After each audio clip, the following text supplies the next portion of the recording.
so much, Katrina and Mafe, for inviting me today. Thank you to the whole Creative Mornings team. So I'm a visual artist, and I thought I'd start with some images that sort of set show you the background of what kind of work that I do. And then I'll talk a little bit about a project that I've been working on more recently for the last few years. All of my work deals with the psychology of space and how space influences the way we experience the world. So with this first piece, this is a projection on the wall in a gallery. If you can see, the projected image sort of lines up with the real space, the corners of the image. And the idea is that when you're standing in this space, the space feels bigger than what it actually is. And it's sort of interesting, like if you during the exhibition, the projector doesn't get turned off, but as I'm creating these works, like if you were to turn off the projector, the room suddenly like shrinks, and you're aware of that wall being a wall. But with the projection on it, it feels like a space itself. And what I'm sort of interested in is I feel like our minds sort of experience the world in one way, and then our bodies sort of navigate and respond to the world in a different way. Sorry, my throat. There's sort of, I'm hoping that the works that I'll show you today sort of exist in the in-between space between just purely being psychological or purely being physical. And so when you walk into this space, your body sort of responds to it in one way, like you feel the space being expansive, but then the illusion is not so complete that you don't actually realize that it's an illusion. So your mind is sort of like, well, this is false, this is not real. And so you end up being stuck in this sort of in-between space, and that's exactly the space that I'm sort of interested in.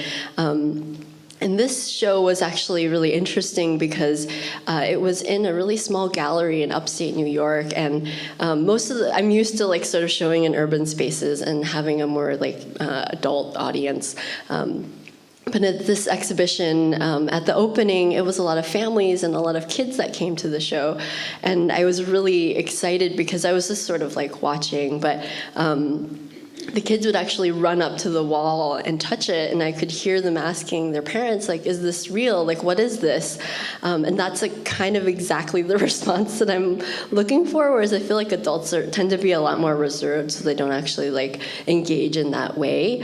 But it was really exciting to see somebody sort of letting their guard down, and or like all the children letting their guards down and interacting with the work in that way.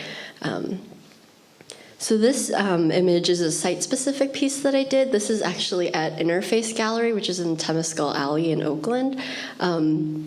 And so a lot of my work also responds directly to very specific architectural elements and spaces. And this one is a projection in the skylight at the gallery.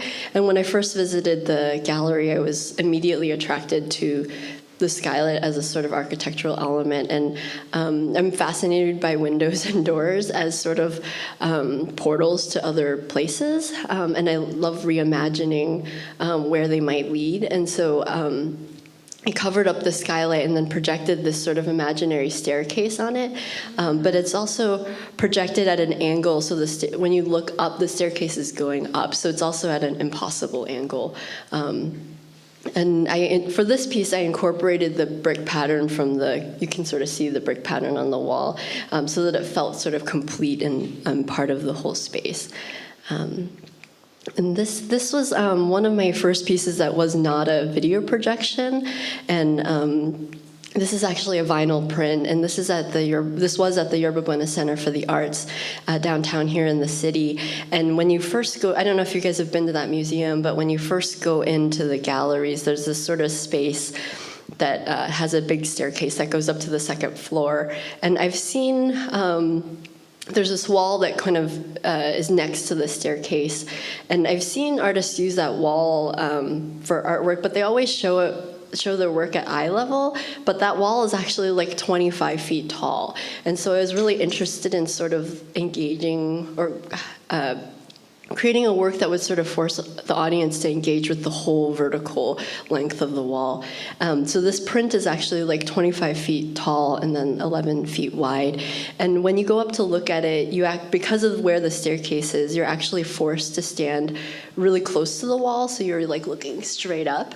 And so you're getting like this kind of strange perspective as you're standing next to it. And then as you go up the staircase, you stand on the landing, you can actually see down straight into the image. And then you can go up to the second floor and then look down and then have a third perspective. And so I was really interested in how we move through space and then creating a work that would engage with that relationship to the staircase, essentially, like us moving through to the landing and then to the second floor. And then I should say that all of these images are actually created by photographing miniature architectural models that I build. So this staircase is actually a miniature staircase that I made, just out of paper, nothing fancy. And another thing that I'm really interested in is that because these are all photographs of things that are miniature, the original miniature object, well, the original miniature is an object. It's not a space in relation to our bodies. It's actually more like a thing that you can hold in your hand.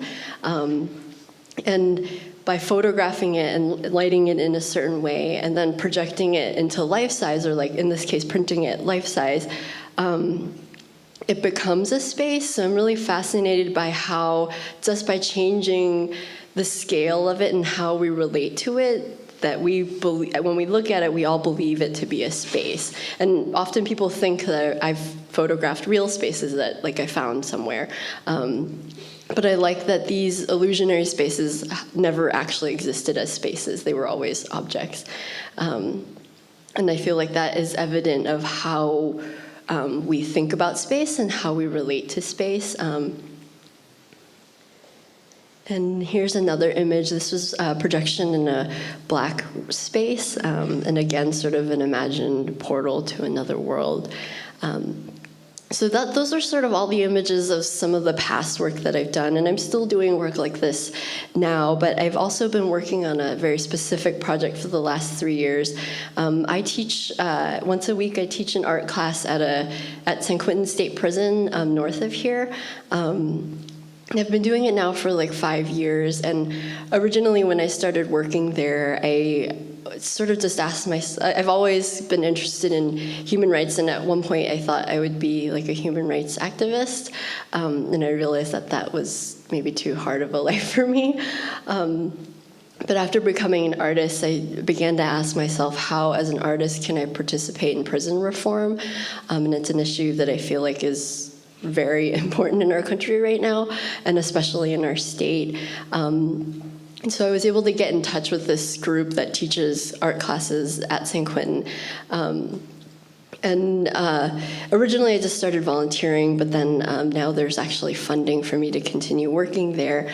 But the nature of the classroom is not like a classroom at a university where I have like a syllabus or something that I'm working off of. It's much more casual and informal. And there's students that come in that have been making art longer than I have, and there's students that come in that have never ever made art in their entire lives. So there's a very wide range of experience. So because of that, I usually end up working with the inmates one-on-one and just trying to figure out with them individually what they're interested in, what they want to do, what their goals are, and then start from there. But because of that, we end up talking a lot and chatting a lot. And so my experience of working inside has a lot to do with really just like getting to know the people that I work with.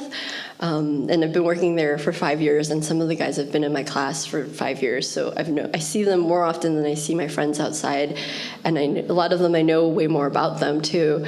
And often when we're actually working, it's very informal, so it's more like an open studio. So again, it's like another situation or a setting where we're just really talking and kind of like getting to know each other. So this is like some of the other people that teach there as well. I'm usually there alone, but it's actually very rare to have a photographer inside because you're not allowed to bring. So I don't bring my cell phone inside when I go. So you're not allowed to photograph, but that day we had a photographer, so everybody like came to get their photos taken. And then this is what the classroom looks like, and this is a very like typical day. Everybody's just set up and working on their stuff. My class is actually a 3D art class, so we do a lot of, well, I explained to you earlier that a lot of the work that I do are photographs of miniature models, so we actually do a lot of model making in my class. It's kind of interesting because we are very limited in the materials that we can use. So often we're just trying to be really creative and finding different ways of using the same materials. Mostly paper, cardboard, lots of glue. And then, so because of just like, a lot of my time there is really getting to know these guys. I realized like I was hearing all these stories that they were telling. So literally like we're sitting around and they're telling me about their lives before prison. And I also know that a lot of guys that I work with have been incarcerated for a really long time. Some of the guys have been in for as long as like over 40-something years, which just seems absolutely insane. Like that means they were incarcerated in the 70s and are still there. It's like longer than I've been alive. But they would tell these stories and it would sound like they were doing that yesterday or it happened yesterday. But I knew for a fact that it was like decades ago. And I would be so amazed at how like, I think by retelling the stories that the stories would sort of stay alive in their minds, and they would tell it like it was yesterday because they wanted to believe that it was like it happened yesterday. And that by like holding on to the world outside, it like kept it alive in their minds. And even though the stories were really kind of ordinary in some way, like hanging out with friends or doing whatever, I realized it was also incredibly special. Like these memories that they were sharing with me were incredibly special to them. And even though they would talk about it casually, it really wasn't. It was actually like really important. And so like literally every day when I'm there, I hear all these stories and then I leave and I like, you know, my head is like full when I leave. After a while, it was kind of like, what do I do with all of these really personal, really important, really special stories? And I felt like I was like carrying them around with me everywhere that I went. Like they felt like physical, like they were in me. And I was like, what do I do with them? And I started trying to write them down, but I'm really not a writer, so I was like very undisciplined about writing them down.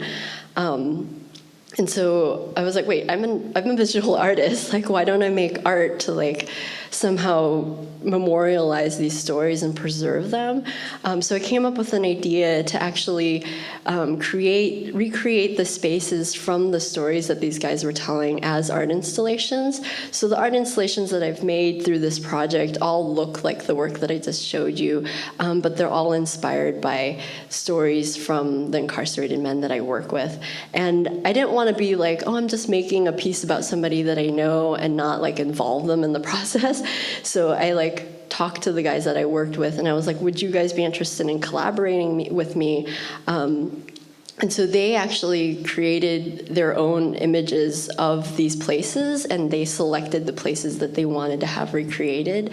And so the first collaboration I did was with Bobby Dean Evans. He's actually now incarcerated at Solano State Prison, but I originally met him at San Quentin. And he wanted to have the garage from his childhood home recreated. So this is the house that he grew up in, and his mom actually still lives there. I think it's in Sacramento, but the garage at the time was, he was the only boy in his family, so he kind of took over the garage and made it his space, and he was really into motorcycles and cars at the time, and so when he was in his teens, he would like work on his motorcycle there, and he actually didn't start making art until he went to prison, but even though he wasn't making art, he felt like working on his motorcycle was a creative process. So this was sort of like a starting place for him. And then he also described this place to me as a place of hope, because this was before he kind of got in trouble with the law and all of that sort of stuff. So it was a time and place in his life where anything was possible, and obviously it didn't go the way he thought or wanted it to go, but that time in his life was this time of like anything can happen.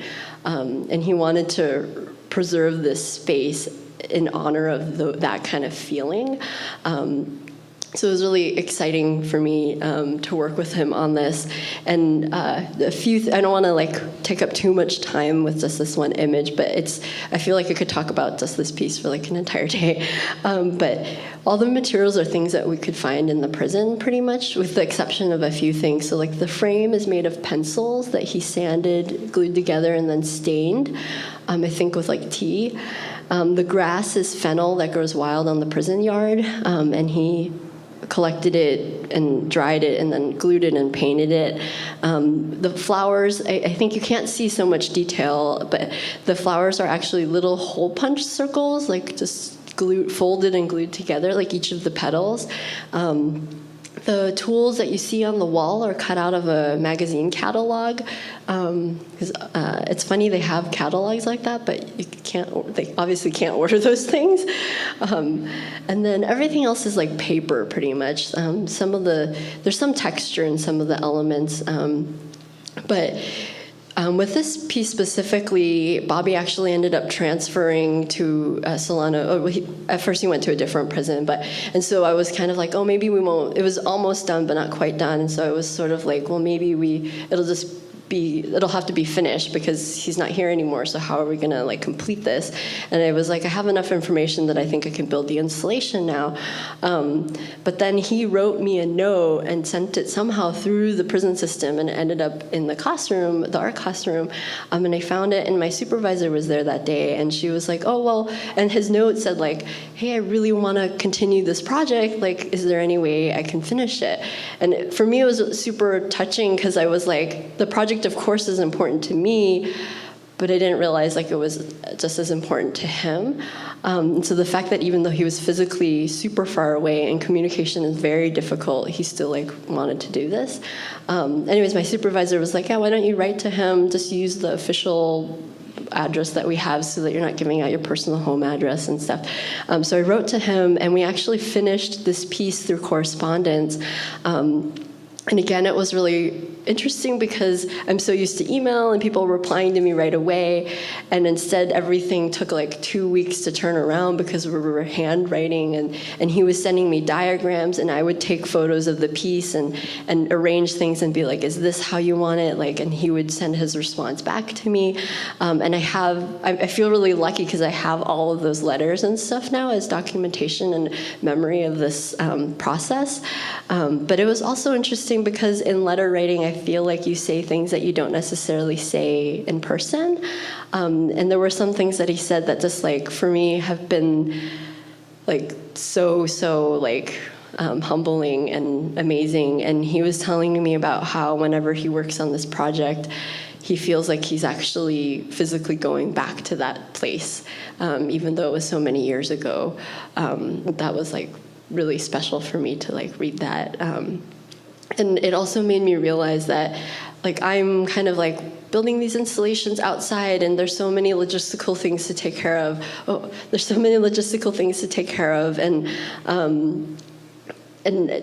And worry about, and yet he's having this entirely different experience that was really special.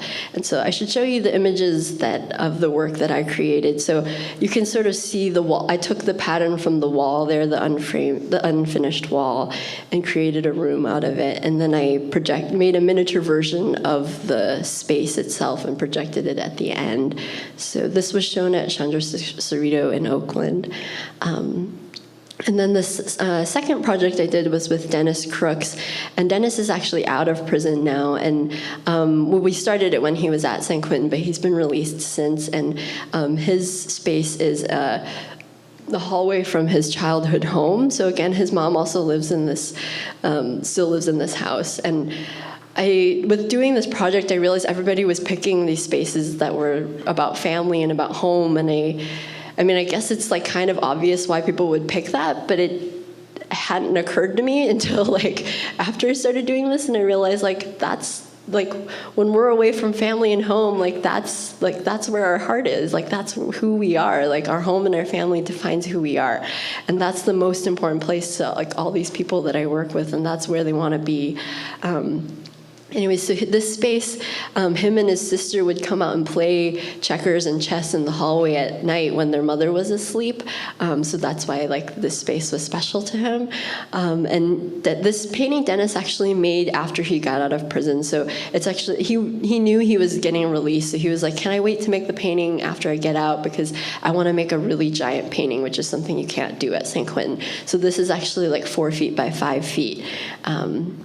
And then here's the installation that I built. And then here's Dennis and I standing in it. This photo isn't the best, but I like it because we're both there.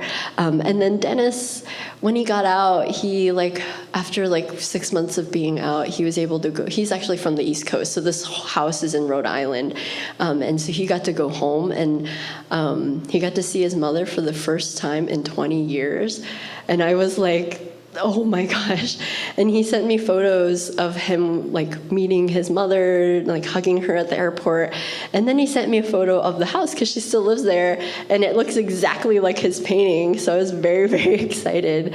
But this whole project, even more exciting for me, is that he was willing to share all of that with me, that this incredibly special moment of him meeting his mother, he texted me the photo to be and for me to even be a part of that, I feel is such an honor. I can't believe it, kind of. But yeah, I feel getting to know the people that I'm working with has been the most important part of this entire project, really getting to know each person that I'm working with. And I have one more that I wanted to show, but I'll go through it kind of quickly. This one is more recent. This is a space with, I don't have an image of his work, but this is Quentin Buena.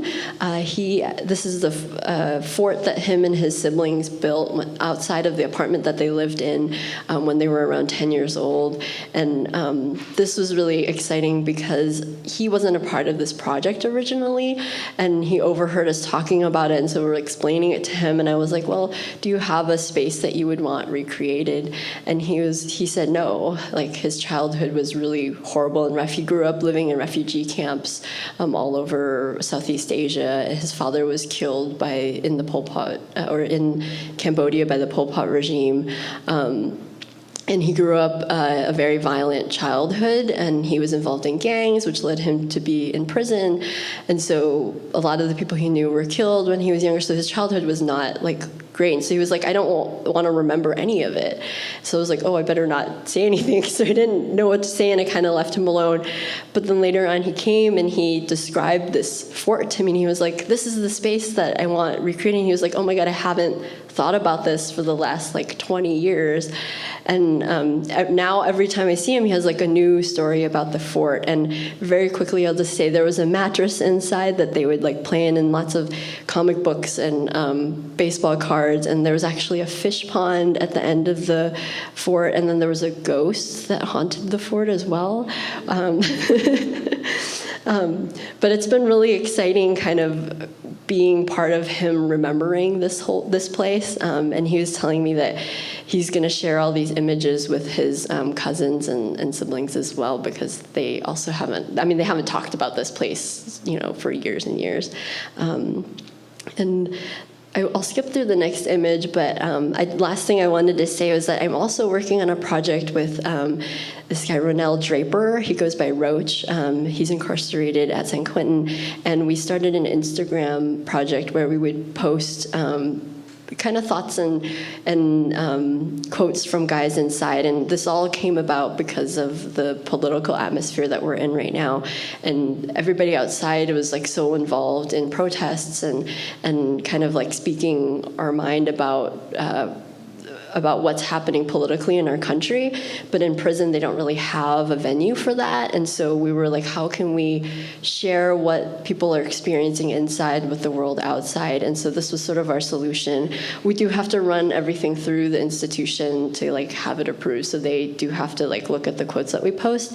But this is an example of one of them.